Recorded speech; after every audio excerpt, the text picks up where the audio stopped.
Nanso me mu akwa abado ba Adom TV bedwam health tips eso na wotwe mu nyina ye bekasa fa headaches ana tipaye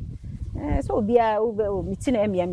na no e condition bia wo say ye me ni ku ho sana bene Dr. Eduboatin na wotwe mu ye ba bedi nkomo afa headaches no ho na dwumako na daro mansonti na health tips yetime de bro eduada de kosi fia de 5 minutes ye nche timedofo new free ha na wa nso tie bi ema ho na ma abusua no for Dr. Eduboatin was 0244867068 ya bia hawadwe no ofre no a obejo so doga no peme mu akwa be mejo so na bia boko de nyankopon da na wotwe mu se kasafa headaches that's right na etipaye de say o yenyine etimi ye na ye bibia wo say ye concern me da se pa empem bebiri no a na yate se obi ho ayese nipa na wawu ana yesi nipa na wanya stroke ana yesi nipa na wanya heart attack ana yesi nipa no na hwe nye no eno ya na yehu no na bibia nye no na de ota complain an say wo mu a wosimitie me ya mitie me ya yehu ya say nipa no da ye no wan sode ana yehu ya ne say afede nipa no afede ne fa adwojo enti de kese ne say headache de ya de a obia experience bi da so ya kwala so ye panyin obia nya headache da na etipaye a ebeye wo na ubehunu se eye normal tipaye no obi wo a ekom de ne kora ne titimi paye no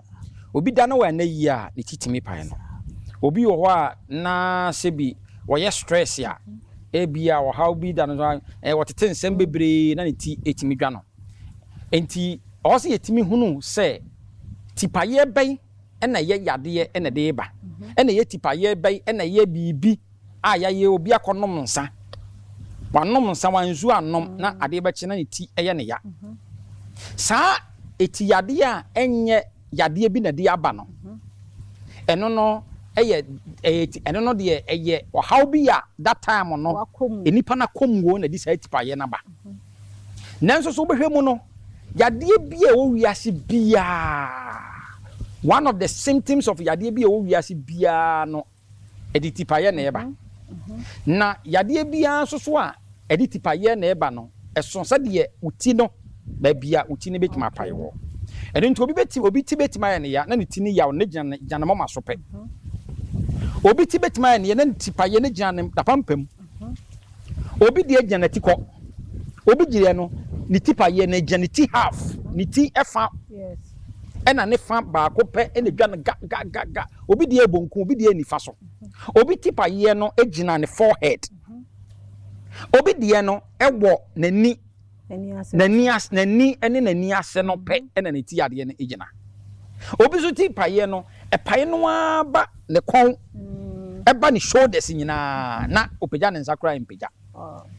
obi tipaye no a wonya no obi de ne tima ne timu nyina ahye no te se de yaso jawum ana obi akono aduboni bi na enam ne timu no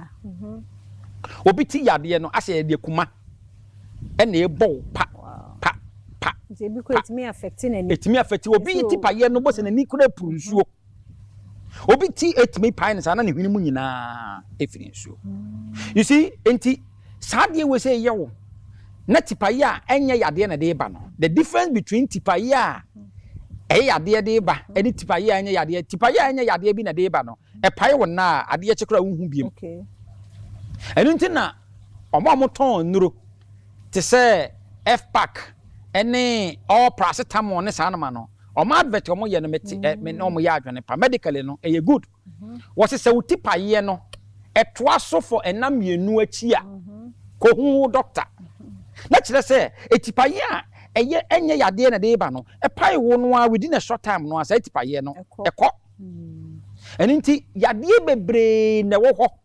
a yade ne fare bai egina ebema wuti na aye de aye wo ya eninti ye ka etipaye a na ye yade na wo chena no ye be dive into it endpoint homeopathic na yade bi how bia stroke yade diabetes ana wuti na ta paye wo pa ana yade bi e wo wusu bia ho me ensiso ne nko no ba fra endpoint homeopathic clinic na wo ba bia wo no ye ben ho eti fra ne ma direction na wo yade na ne ani hu nkomo number ne ye 0244 867068 0244 86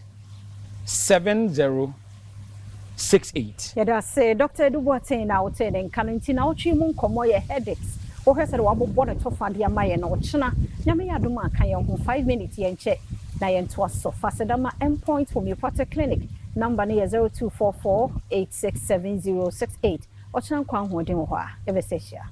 Rasa yemu akwa bebie me Adom TV bedwam na uguso ehwe no na wotwe mu sade ye hyase 5 minutes health tips no. Yedi bewie fia danti enche 5 minutes na yedi aba headache ti dwose ya na aswani eyi ato so yentie sankomo ye na bia wanya ho ntie wo fredox sisi obeje so eye endpoint homeopathic clinic wonder romanti ena nkomo yi yetumi edebre wo juada de kosi fia da 5 minutes ye nche kra timesho ya imi free hawasa wo ye wade ni nyina no na utie wo yi se na ya ka headaches ho asem ya yare bia hawadwe ayonko ho make us say oguso eye free prostate scanning no emema no prostate no ye scanning and onyo hwe e man so wawudie no check ama onyo hwe lab bawudia obetua bi sebe ye eja wadaroma obenya bie na bribia no obetumi de asoya senti fredox cca 0244 867068 0244 867068 na one dog eni enkomo yegusu aye Adom ase o multimedia yenya 30 years asedano ene ede mamo ene Friday jai asase ebedia 30 ebedia do kuno pa ne nam eji eni kasi chimu one management board Adom ase me feel sa me say Friday when so monsa anya e no nya mo oh aha Adom ase ni nyina ya munti ena multimedia nya 30 years ne Adom ase se muguso ane ye eye adwuma na yeguso asesemu ye ne ma pa betumi aboa ama ye dada mu asetena mu bibia betumi akoye nte no ye dwumadie foforo kra life and living it abrabo dog me dog ba ku bese obi ari obra emu akuku wiase no ne ade emu ode bi mo ya tini nyina ebedi ho nkomo se wo ware awie oye single na wo ware chese niam bebre adwuma mu sikasem efie chese niam bebre na se na wo si bo obra no edo ni dwumadie ayede ba nyame ya dom ameminde ya 5th July na ye dan wadi kra oba so no papa bi efia pena mighty na dwamu dia wonu mo se fata se ni wondi nkomo no ene no mbedi nkomo na wa wo be hwe life and living it dwumadie no be wie memenda we ne memenda bia 4 pm no obo se wo ha bi mpa wo be wie no yen guest papa bi a ye de wonu maba no won kasa nti na wakoma ato yem nti ye kai wo se nyame ya doma memenda 5th July be kin nyina ye ho nan life and living it ye ne afia pena mai ene guest papa bi ye mpa ho ntoma na afi wa hye no so se memenda bia 4 pm so be kan ye ho na ye de dwumadie abro me da se so age bresa ama me di afia amankwa tamaklo